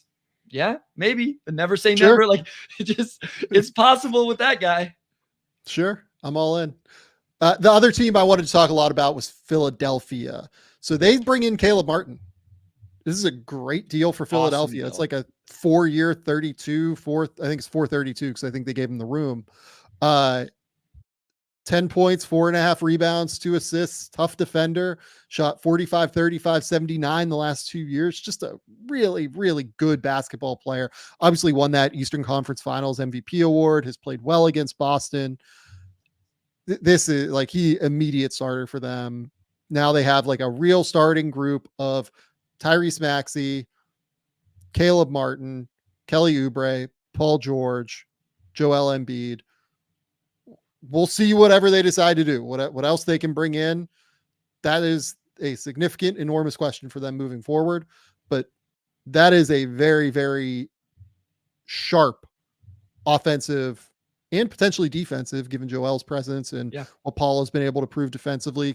Caleb is at the very least, like a neutral, if not positive defender. He's a tough on-ball defender at the very least. Yeah, this is a team that's shaping up now and like starting to make sense. So when Caleb Martin got signed, you have this idea about Caleb Martin and Miami Heat players in general, right? And so I went back and I put out a little thing on the Substack, a post, and the notes that I had, does the little things, makes winning plays. I know it's coach speak, but he gets the loose ball the team needs, or he makes the shot, or goes and gets the offensive rebound, makes tough jumpers whenever you need it. I had another game against the Sixers actually in the play-in.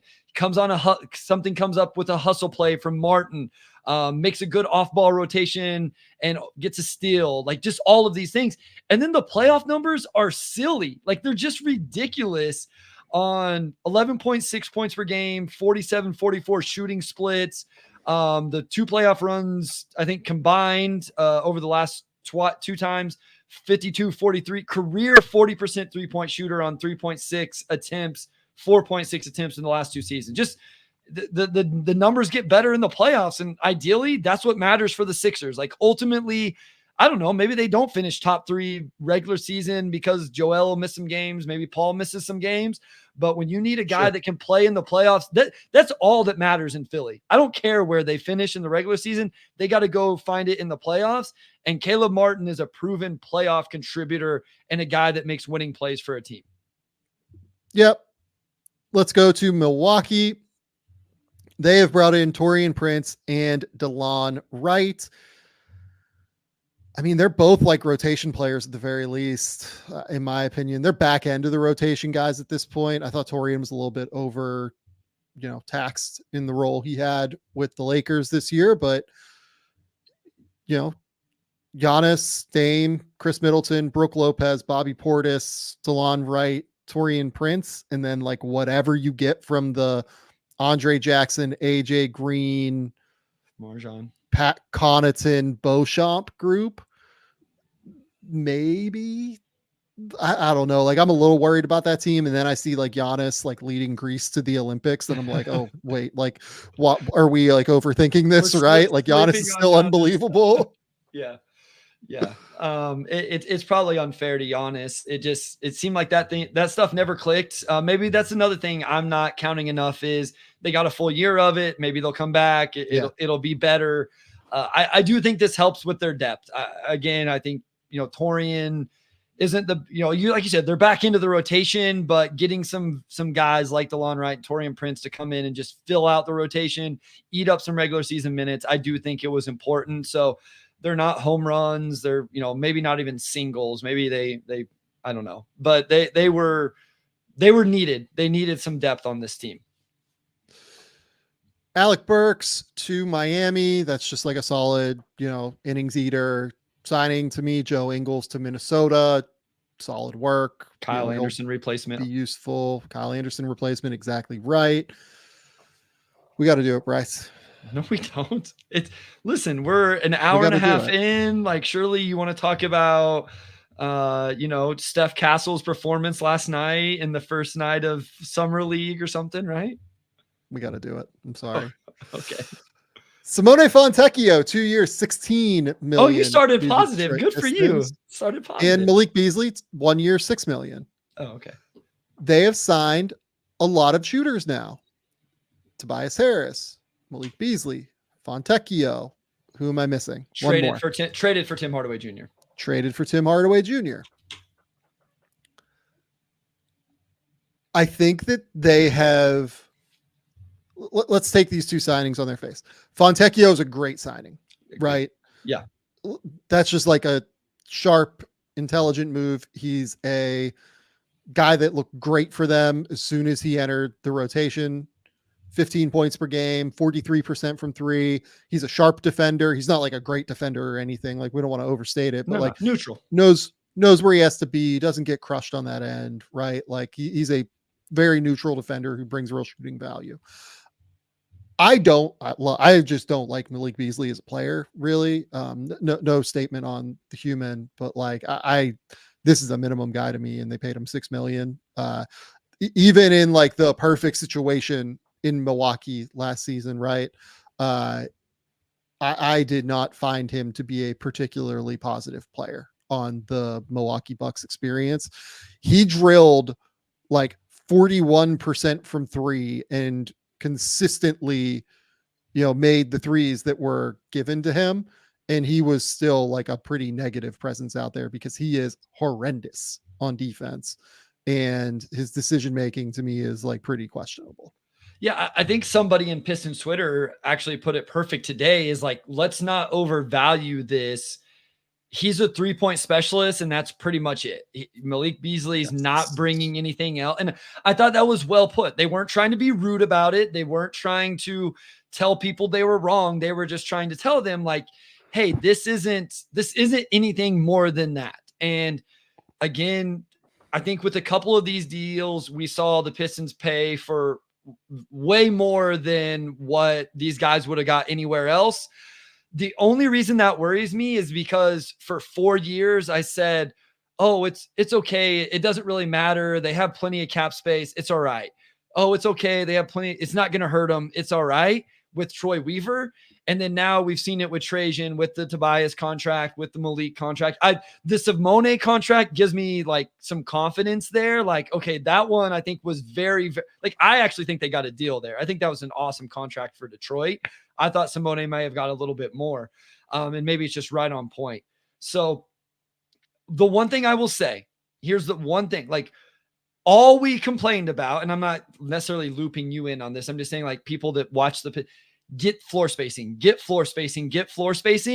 They can now reasonably put out lineups that may be awful defensively. And we can talk about this if you want, what I text you, but there is at least going to be floor spacing around Cade, J.I., and these guys to see what they can be functionally offensively. So yeah, like, you can put out a lineup now of, like, if I was them, my starting lineup would be probably Cade, Ivy, I guess Fontecchio, Harris, Duren. Right?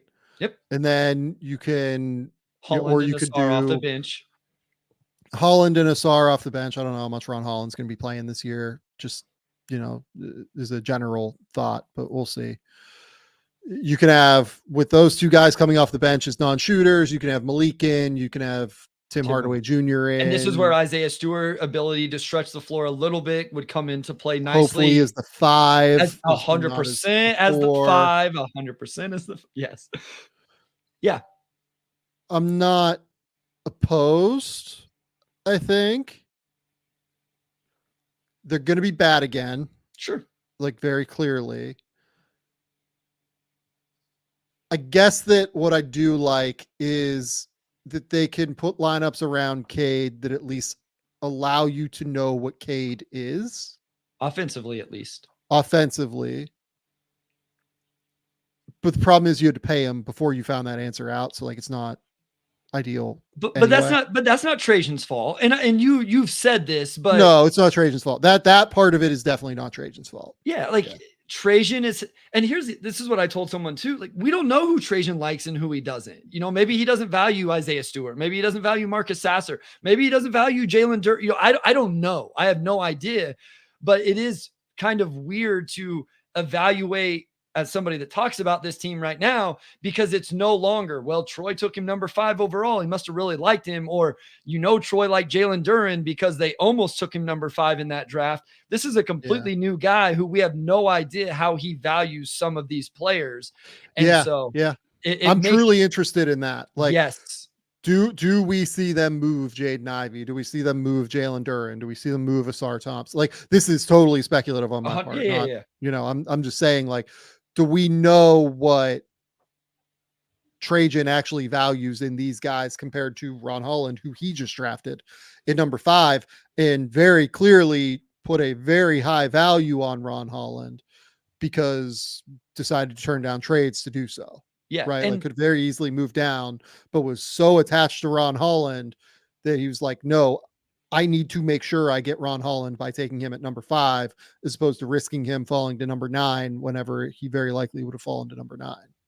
And that's what, like, right now, I think they have 11 guys that are expecting to play minutes, but one of those is Marcus Sasser, who the Pistons, again, if it was Troy Weaver still at the helm, Troy Weaver traded up into the first round to draft Marcus Sasser. Well, maybe Trajan hates small guards. Maybe he has no interest in Marcus Sasser. So who knows? And then the other part of the equation is it's a new coach also. And so what does JB like? Who can Fred Vincent develop this offseason? What if Asar does learn to shoot, or Ron can shoot, or JI goes from 33 to 37? Now, there's a lot of ifs here. I get it. I'm just saying, hey, He's the shot doctor, but it's not happening this offseason. I'm for Fred Vincent and improving these guys' shots, but like, no, and I don't believe that with Asar at all, because it was so far away. But and then what can JB get out of him defensively as well? So there's just a lot of parts to the equation that we don't have the answers to yet, that I'm interested to see how they play out. But yeah, if this is the roster they went into the season with, I wouldn't be surprised if we saw a young guy or two move still. I don't know what it'd be for. I wouldn't be shocked either, because we just don't know who Trajan values and who he doesn't yet. I think that's right. I don't know what he values. Sasser, to me, is like a prime trade target for somebody else. I would, if I needed a good backup point guard, I would be trading for Marcus Sasser right now. I would be trying to trade for Marcus Sasser, I guess, at the very least. Then again, somebody like Tyus Jones is still out on the market. Yeah. What's going on there? Yeah, I'm a little confused by that too. I'm not totally sure what to make of it. I feel like when I look through the names, him and Gary Trent Jr. are the two names that stand out to me the most. Yeah, I agree. Yeah, look, this was a relatively positive Pistons conversation. Look, the Fontecchio deal is like undeniably a really great deal. Yep. And I want to just like lead with that. The Fontecchio deal is a deal that makes total sense, and I'm all for it across the board. Yep. Okay. Last couple of things we want to talk about. Dink Pate, Mexico City Capitanes. This has been kind of in the works for a little while, from what I gather. People were like asking me, like, what's going on with Dink Pate? Is he going to be draft eligible? And I guess that like a couple people aggregated that I said that, no, he was never eligible for 2024. That report, that was never a real thing. It just never was a real thing that he was going to be eligible for 2024. This was always kind of where it was going, was my impression, was the Capitanes. They the G League invested a real amount of money in Dink Pate. And I think that it probably would have been difficult for other situations to pay above that number, or pay like a, replacement number of that number. So he'll be with the Capitanes. He'll get to hopefully run the show. What are your thoughts on Dink Pate as an overall player? Because he's a player I'm like genuinely really fascinated by. Yeah, I mean, he's just a guy that caught my eye whenever I was evaluating the other Ignite players this last year, just as this like big primary initiator, run the offense. You can, look at the numbers in, just 23.6 minutes. Averaged almost 4 assists, or 3.5 is more fair. 2.5 turnovers, got to figure out the jumper, but just 18 years old still. I'm intrigued. And I thought the Capitanes, that was a good, we talked about this during the year, how like they did at the time, it looked like it was good for Malik Lewis's progression. Like, I think that's going to be a good infrastructure for him with Mexico City. So I'm excited to see him go down there and kind of evaluate a guy out of a G League program that's run the way Mexico City is run a little bit better than what we saw with the Ignite. So I'm excited to evaluate him because I can fall in love with these bigger primary initiator guys like him. Yeah, I think everything you said is right. Like I am really, really interested in watching him just because you could sell me that he like enters that top group of talent. Like everyone sees like a consensus top 5 right now in 2025 of Cooper Flagg, Dylan Harper, Ace Bailey, VJ Edgecombe, and Nolan Traore. Whatever order you want to have them in outside of Cooper at number 1, I think is like completely reasonable at this point. But I could see him like maybe like the last guy that like enters that group, or I could see him, really struggling next year to run a professional show as like a big point guard. It's really hard as a teenager to play in the G League, as we've seen throughout the years and years and years of this with G League basketball, right? So you don't want to overstate like what is possible with him. It's going to take a lot of work with Dink Pate, but I do see the vision. I see the talent. I see, 6'7" guard who can really pass, who gets to his spots at a high level, really just needs to improve the jumper. He needs a way to score outside of getting to the basket right now. And I think once that comes, the world will open for him. But that's the next piece for him, in my opinion. Yeah. And like, just so people like Mexico City, like it's different than the Ignite. I'm just looking at their leading scorers from last season, 25-year-old, Ethan Thompson is one who's been hooping here in the first couple days. Lewis King, Kenneth Fareed played, as a 34-year-old on this team, 30 games, 25.5 minutes. Juan Toscano Anderson played on the team for a little while. Like, these are quite a few older players are their best players. And so, he's gonna have to be able to run the team the right way and run it with like grown men who have been professionals for multiple years.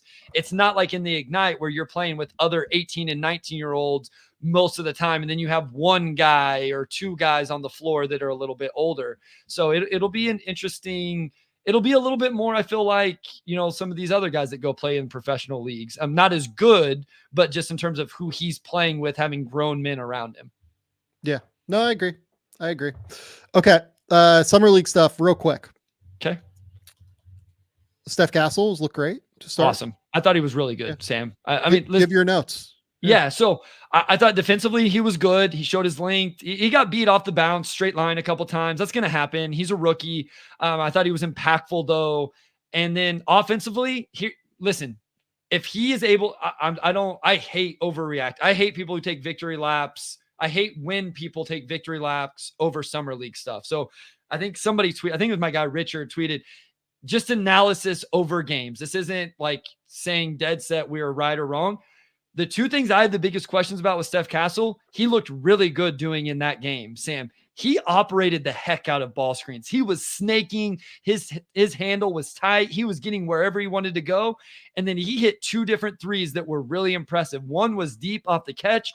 Another, he came dribbling to his left off a ball screen. He rose up, looked fluid, knocked it down. I don't think either of them hit the rim. And the one that he missed was like late shot clock, just had to heave it up there.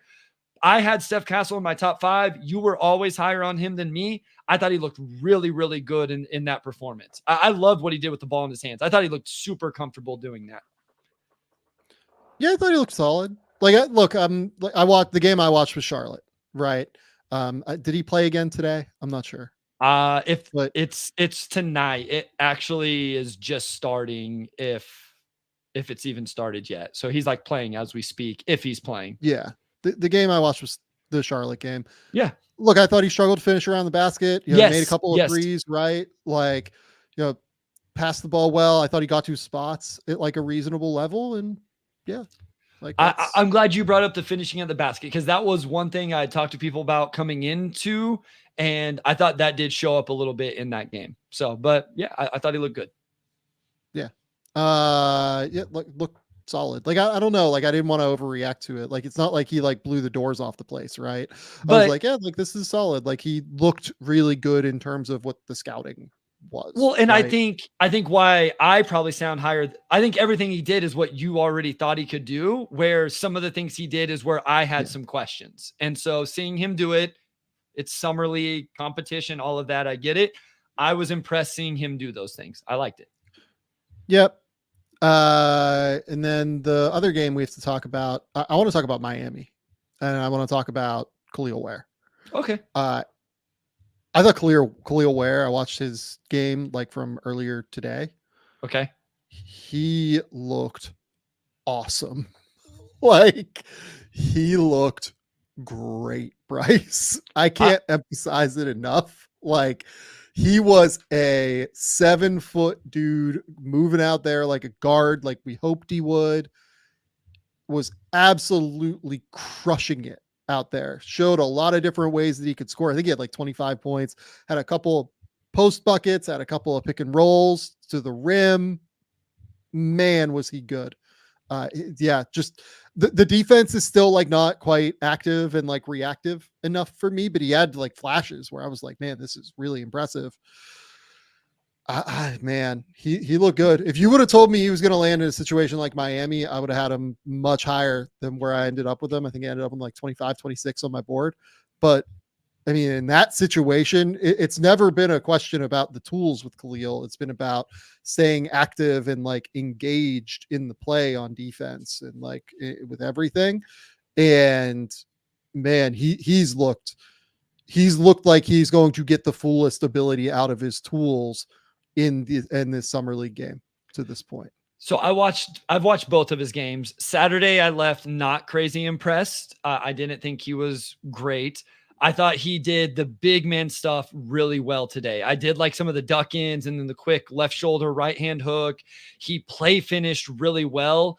I think that's what really stood out to me today as I'm watching him going, okay, he can do this, because the jumper hasn't looked good. You know, he's played with the ball a little bit, and I don't mind seeing that stuff in summer league, but it's not NBA level ready yet. I don't think we expected it to be, but his ability just, you know, run off the back screen action that they were running for him, catch it above everybody else and dunk and finish. Just not everybody has that kind of length and athleticism and body control to do it. And so it was good to see those things. I could definitely nitpick some things where like he missed a box out here, he missed a box out there. But no, I thought he looked good today. Defensively, I think where he's going to have to live in his rookie season is it's not going to be fundamentally sound, but he may just have the length and the athleticism to make up for it and get some blocks here and there and just be disruptive with his length. So I probably was I wasn't quite as excited. Maybe that's because I watched the Saturday game also. But I agree that he showed. Yeah, I did not. So that would make sense. But I think he did a lot of the big men stuff today really, really well. It was a good performance today. The other guys I loved was like 3 guys that the Heat ended up with of their undrafted class. Keyshawn Johnson, I thought looked great. Yep. Super active, athletic. I thought Isaiah made three real quick. Keyshawn Johnson, 3 of 4 from 3 today as well. That's huge for him. I thought Isaiah Stevens was fantastic. He was good today. Yeah. I thought he was so good. 10 points, 7 rebounds or 7 assists, made 2 threes. Was just like absolutely slicing guys up in ball screens. He was fantastic. I thought he was so good. And then Zion Poulin, I thought like played a really solid, well-contained game basically for a guy coming off the bench and just coming in and, doing well. Like looks like a solid 2-way guy. Isaiah Stevens looks like a solid 2-way guy. Keyshawn Johnson looks like a solid 2-way guy to me. Like these 3 guys just really, really, really, I'm anticipating them potentially being NBA players. We'll see where it goes, but those 3 guys, like I've really liked their games today. And I think that they have a real shot to stick in Miami. Yeah. I mean, Poland was a guy that we talked about leading up to the draft, just as a, hey, get this guy on your team, go let him run your G League team. And that's really valuable. And then if things really come together, maybe he, is able to do something even more. And Stevens is a dude. Nick Clifford got all the love at Colorado State. Nick Clifford, Isaiah Stevens, has crazy numbers from Colorado State. I ended up with a top 65 grade on Isaiah Stevens. I feel great about it. There you go. The Isaiah Stevens hive is real, Bryce. He's an interesting player. Look, to me, Isaiah Stevens, worst case scenario is being MVP of the NBL. If a team would bring him over here, he would destroy this league. Isaiah Stevens scored incredible 2,350 points. Shot career 40% from three on 250 makes, 85% from the free throw line, 500 rebounds, 860 assists, 158 steals. What a career, man. What a career. Unbelievable career. Unbelievable player to me. I love Isaiah Stevens. I feel great about where I had him ranked because he's just a no fail guy at the end of the day. He might not be big enough to play in the NBA, sure, but he is going to be an awesome player somewhere. Agreed. Yep. He knows how to play at that level. He'll carve out a professional. He'll make a lot of money playing professional basketball if he wants to. Gonna make a crazy amount of money playing professional basketball. Jordan Crawford is over here playing for Tasmania, was an awesome player this year. Awesome player for Tasmania. Tailed off a little bit late in the year and then had this incredible final game to help Tasmania win the title. I think Isaiah Stevens is better than he is right now, point blank. I think Isaiah Stevens is an awesome basketball player. Love it. Okay, Bryce. That's all I've got for you. Do you have anything else exciting that you want to talk about here? No, I think we're good. We're about to hit my favorite weekend of the year. I don't like Vegas. I don't do Vegas, quote unquote. I don't do any of that, but I love the opportunity to go out to Summer League and just get a chance to hang out with people, talk to people, network with people. I got to meet you for the first time in person at Summer League last year. We didn't know each other that well at that point. We'd had one phone conversation. Yeah. We obviously weren't doing the podcast yet. So it'll be even, more fun to meet you, to see you in person this time around. And then all sorts of other people that I've met over the last 12 months that I'll get to meet out there. So I enjoy the heck out of it. So I'm excited for that. I'm excited for Summer League as well. I have to get ready and get out there on Wednesday. That's when I get out there. So Bryce and I will be podcasting on Tuesday, whether or not Bryce knows that yet. Perfect. Bryce and I will be podcasting on Tuesday. Hopefully some off-season stuff occurs. If not, we'll find something to talk about for sure. Man, we got to get some sort of big trade, right? Something has to happen here. A Brandon Ingram move has to be coming. The Pelicans got to do something here. The Pelicans the Pelicans don't have a starting center, Sam. So we talk about the West and we want to talk about, I love Yves Missi. They don't have a starting center on their roster. They got to do something. And they're trying to be a real contender in the West. You don't trade for DeJounte Murray and do what they did if you're not trying to win some games. That's right. So they're going to have to figure out what their answer is. At this point, the Warriors have a consolidation trade. Utah still has cap space. Whatever Utah is doing, I'm very curious there. I don't know what the answer to that question is. Detroit certainly still has buckets of cap space because everything they've done, Fontecchio, for instance, that didn't really cost them any cap space. Who else? I don't think Beasley cost them any cap space either. I think the cap thing is kind of interesting because people reported a certain number, but if they wanted to create more cap, Beasley could go into the room exception, and then Fontecchio, they could just wait until they've signed everything else. But honestly, he only cost him $3 million, I think, on the cap because of his cap hold where it was already. So yeah, I think it's down a little bit lower than what people realize, but yeah, they still have enough there to be a player in some capacity if they wanted. So I believe that they're somewhere between 24 and 30, depending on how they slot the Beasley money. Yeah.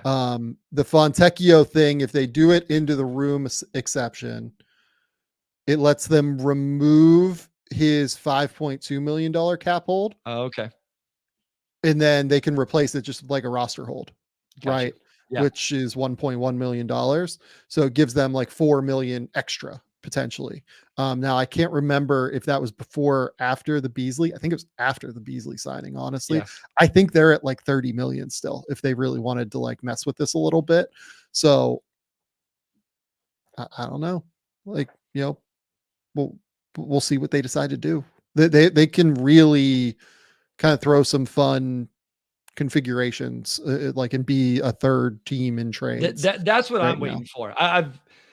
I think Josh Green would have been cool if they would have got in on that. Obviously, getting a future unprotected pick swap would have been cool. I keep waiting for Trajan to find his way into the third team, but maybe he's waiting for the right trade to do so. Yeah. Okay. Did you watch any of the U17? That'd be the final question I have. I have not. No. I watched a little bit of it. I mean, Debanza and Is awesome. Boozer are absurd. They're so good. Yeah. Debanza and Boozer are absurd. Yeah. That's really like my only takeaway is like those two guys are every bit the prospect, if not better, the Cooper Flag is, right? Like those guys. It's back to back exciting drafts. This is If people were disappointed, yeah.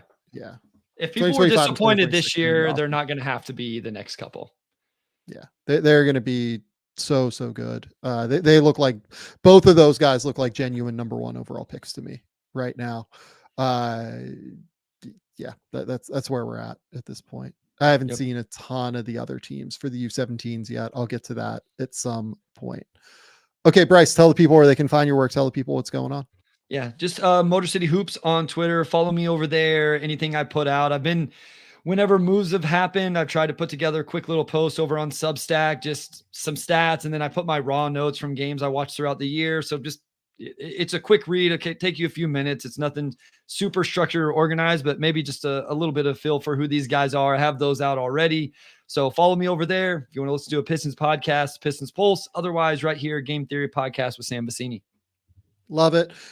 Go to The Athletic. Keep me employed over there. I'm filing 2020 draft guide, or 2025, not draft guide, mock draft at some point this week. I don't know when that will go up. We might do it this week. We might save it until a little bit later, just because of all the craziness that's occurring with free agency and everything like that. We will see where that goes. Anything else? I'm kind of looking like I'm waiting for some younger guys to get traded. I would like to do like a little like write up of like some of the younger guys that get moved. I might just write about Dyson Daniels anyway, is like the most interesting younger guy that got traded. We'll see, but that's where we're at. So until next time, folks, we'll talk soon. Bye.